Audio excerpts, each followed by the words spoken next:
there, it's Linda here. Thanks for joining me today as I play with these goodies for Mudra Craft stamps. I'm using the fabulous little Furry Friends stamp set and the Geo Angles stencil today. So here you see me getting the stencil organised on my Big Shot.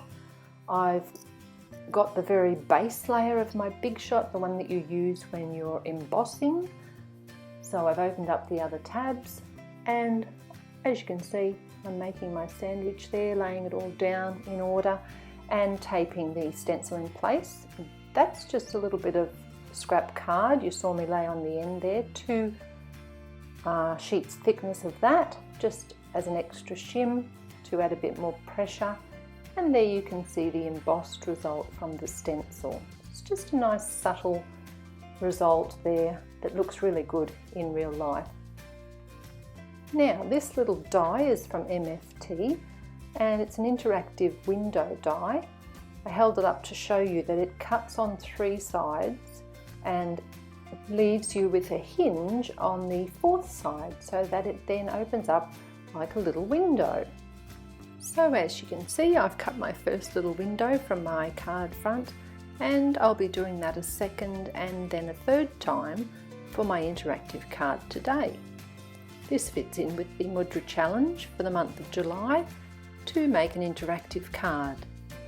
So I've got my 3 little windows there, and I'm going to use the fabulous little furry friend images behind those windows.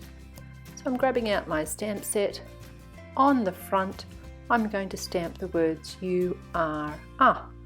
I'm cutting up that stamp because it will just be easier for me to stamp them if they're 3 separate little words rather than to mask off parts. And I know I can put them all back together if I want to use it again as a complete group of 3 another day. That's not a problem. I do that quite often. Now I'm adding the Furabulous Friend sentiment to finish off my complete sentiment there on the card front, and it stamps beautifully with the VersaFine Onyx Black, and it's such a beautiful little font. I just love it. You can see me now going around with pencil, just marking where those windows are going to lie so that I know where to stamp my images. The little dog's kennel is the first one, and because I'm colouring with Copics today, I'm using the Copic friendly ink Memento Tuxedo Black. Here I am lining up all the little accessories, stamping them out.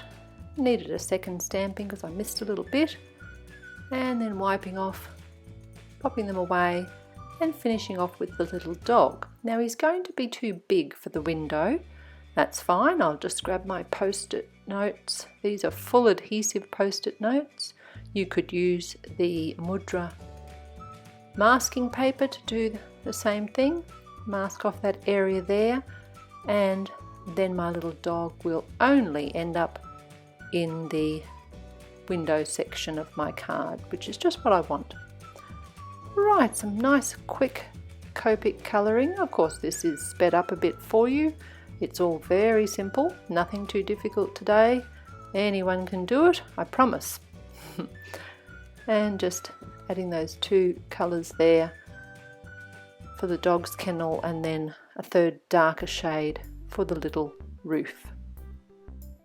I'll let you enjoy the colouring, nothing too difficult. I've just added BG000 for the sky and a little cloud you'll see that I drew there.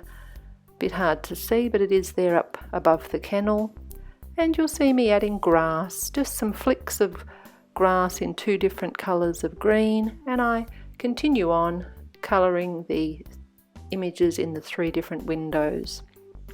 I do list all my colours so you can certainly work out what I'm using at every stage. I'll be back when all my colouring's finished.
It's then time for a little bit of pattern paper on the front there, just for a little extra detail.